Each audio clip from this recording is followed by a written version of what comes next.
What's good, YouTube? And Steel here, and I want to start off by saying thank you again for 500 subscribers. And with a lot of new eyes on the channel, I can imagine that not everyone is aware that for every set that drops day one, I always make it like a tier list breaking down every card, not only what they do, but where I believe they'll fall in the meta, whether it's like overpowered, relevant, or just flat out terrible. And in anticipation of Extra-Dimensional Crisis, I decided for the first time to actually take a look back at one of my initial rankings. So in this case, my pre-Celestial Guardian rankings, and seeing how those aged, what my biggest misses were, where I would place them now with hindsight. But before we begin, I'd like y'all to consider subscribing, as we're going to go all out this upcoming season with channel staples like expert solo battle guides and meta reports. But I'm also upping the gameplay content, as I plan to be streaming somewhat consistently. More direct schedule will be like announced like as I figure it out. But after falling just short of top 100 this past season in ranked, I'm making it my #1 mission to make sure that in the extra dimensional format I make it.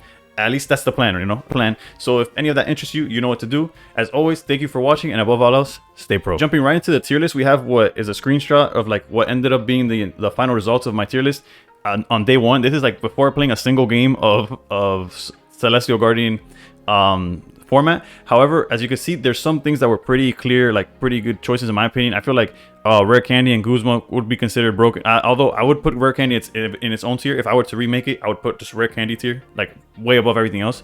But Guzma's a staple that saw more and more play as the season progressed. As far as good, I feel like the Decidueye and Incineroar were pretty understandable choices. I feel like in the midsection there was a lot of like, if you look through, there's a lot of things that were pretty accurate. Fluff is a bunch of cards that were just like not what is it, like reskinned cards that they already exist. Like since Genetic Apex, they have the same effect.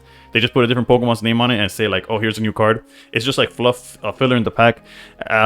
If you go one by one, feel free to actually comment down below what cards I won't touch on that you feel like I either misplaced or I overrated or underrated, because I'm going to focus on 20 cards that I feel were like completely like off, not completely off, like slightly off to completely off. There's like some really bad takes here that you might have already seen, but anyways, for like the sake of being a clearer and more concise video, let's jump to like the 20 that I feel I could really touch up and like edit where they belong.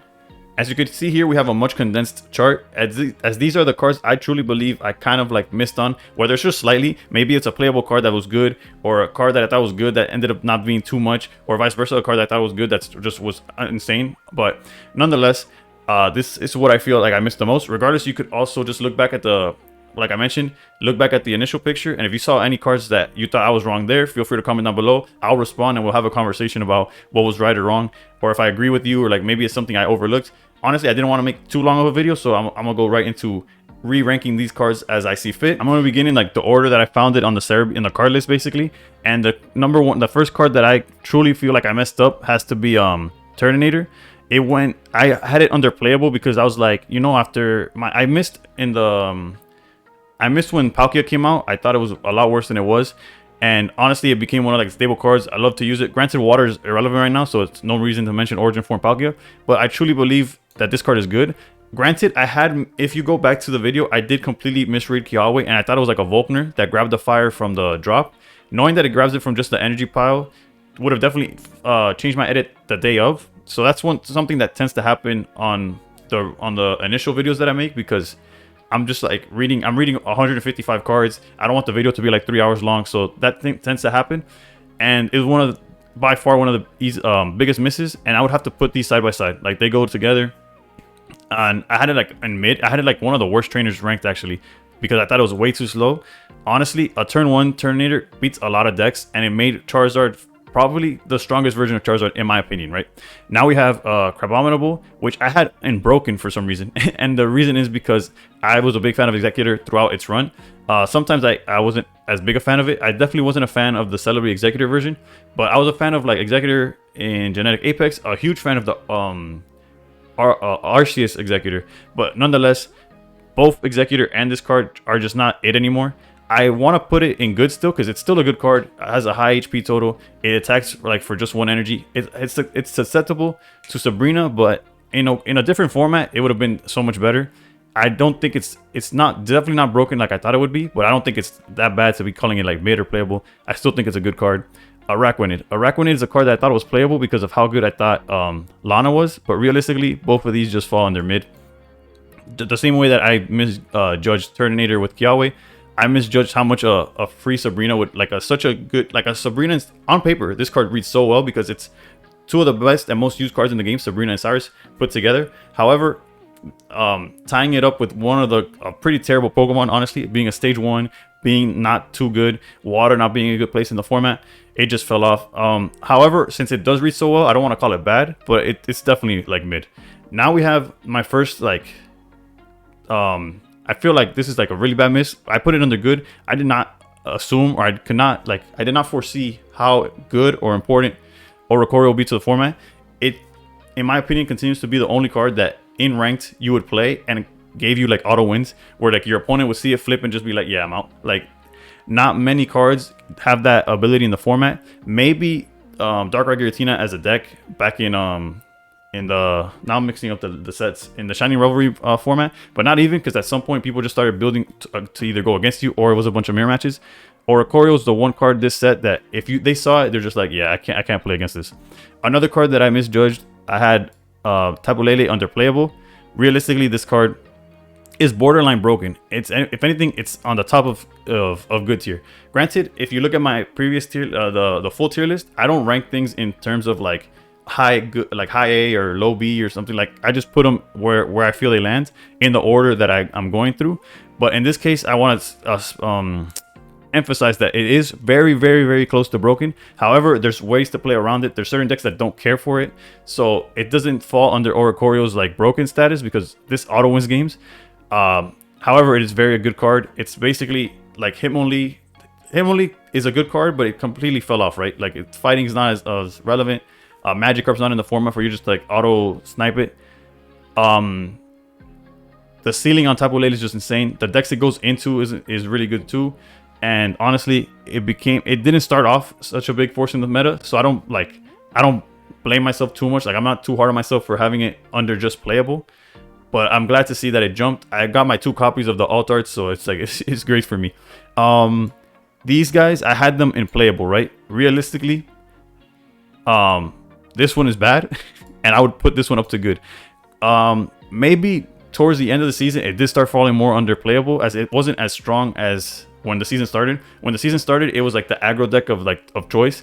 You would just tie this in with Rampardos, and it was just consistent because Rockruff would search it. Then it just started swinging for 100 out of nowhere. Well, not out of nowhere, right? Granted, people knew what the card did, but it's so much better than this one. Like, I had both of them. Like, oh, if you're playing Rockruff, you might be... No. Terrible card, decent card, and I would put it in good because of just what it meant to the format, especially early on. Passimian's a card that I had in under good. This guy's mid, unfortunately. It's just too... Actually, low key, he could even be bad. Like, on paper, the ability of like getting knocked out and giving your energy to the backline seems insane. But the fact that it's on an EX, and the second he's down, you're already down 2 points, and any next kill, like any follow-up, it just takes you out of the game, feels really bad. Maybe if it hit harder, if harder than 60, then it would be too broken. Like, but yeah, honestly, I thought he was a lot better than he was. On paper, he read really well. I was excited for like using different lists with him. I never touched this card, and I never like regretted it, if that makes sense. Yeah, unfortunate, but that's where he landed, and I don't see it ever like becoming playable, because I like, for example, when I think of cards like this, it's like, oh, maybe it's like Dialga, although I feel like Lunala falls under the umbrella of like the Dialga cards, where on release they were hyped up, didn't really do much, but I could see a card making it very relevant in the future. I do not see that for Passimian. Hopefully I'm wrong, because honestly, I'm a big fan of like apes and monkeys, whatever. Regardless, for the next thing, I have kind of these cards under the same like roof. Excadrill and Escavalier. These both I had them on mid, mainly because I didn't feel like stage 1s would be very relevant. However, both of these I feel, although they're not the best things to link up with Solgaleo, are options, thus making them playable, if that makes any sense. I do believe Skarmory is way better than these, which is why Skarmory I would have, like, if it was in the same tier list, I would put it in broken compared to these guys. However, they are very much playable. They have their spot in the format. Like, Excadrill's Drober hits Oricorio for a super effective. Excadrill's able to spread the damage out, so like your Cyruses and stuff are more viable towards the end of the game. So they have their uses, thus they're definitely above mid, but however, still, as far as playable goes, not too much. Then we have Delcatty, which is a card that I thought was gonna be good, because I'm like, up to this point, everything that has like energy ramp, whether it was Manaphy, Dialga, obviously Misties and stuff like that, it was all relevant to some extent. However, Delcatty being a stage 1 and not really having too much to do past that truly like limited its ability. I want to say it was playable because of how much I respect energy ramp, but I don't see this falling into any format where you feel like you have the time to do this. And for that, I would say mid. I don't want to say bad again, but yeah. Now there's these 2 cards fall in similar categories where I had them in mid and I had this guy in bad. And realistically, thanks to the due to how good Oricorio is, you could definitely bump this up to playable, and this guy becomes borderline good. However, I still don't think I'm gonna put it under playable, mainly because Dark Rider Giratina decks were still opting not to play it, because if it was good, then everybody would put it, right, as a response to Oricorio. Some people thought, like, you know what, I'll just take my chances, for obvious reasons, right? Like, if you're not going against Oricorio, it's a bad card. Thus, I feel like the middle ground would just be playable. It's definitely better than a stage 1 answer to any of those cards. But yeah, this is probably like my worst take. I had it under bad. I was like, this card is gonna see no play. Why would you want something that falls asleep? It only does but the fact that it's colorless, the fact that it hits it for exactly 70 that knocks out the bird, it definitely deserves more respect than I gave it. That's why I put it under playable. Toucan is the same situation. It's another rare candy target. So maybe it's a little too many pieces to do something, but it's 15 minutes of fame, whatever. There's many lists that have used a Toucan to be that answer to Oricorio. So you have to somewhat respect it. There is a play there. It's 1 energy 70 on a 140 HP body. So it's very low commitment. You're just rare candies everywhere in the format. So I could see why it's definitely better than mid, is what I'm trying to get at. But yeah, Oranguru is one that I had under good because of the effect. Anything that's a floodgate or something. I come from a Yu-Gi-Oh background, so I see cards like this and I'm like, that's gonna be annoying and that's gonna do something. However, I would probably put it more towards playable. I did go against in my ranked run. I saw some Greninja variants using this just to I don't know, be a nuisance basically. However, I wouldn't put it under good because I can't put it in the same tier as cards like Tapu Lele, cards like Decidueye, cards like Incineroar. It's definitely not at that level. So I feel like it's playable, right? Because it's not a bad card and it's definitely not mediocre. So the fact that it does have some usefulness, I would have to put it under playable. That's the definition of playable, right? Now for the trainers that I feel that other than these that were tied to Pokemon, Alima, I had it under, actually I don't remember if I had it playable or mid. I think I had it playable. I would have to put this on top, right behind Tapu Lele and good. Reason being that I know a lot of people are definitely higher on this card than I am. There's people that love this for the Arceus list. People were playing this with Snorlax, which is where I feel like it definitely fit better. I never thought it was good in Arceus, mainly because, yes, it's good in that niche situation where you lead with Arceus, they hit it, then you bounce it back, and then you start building it up afterwards.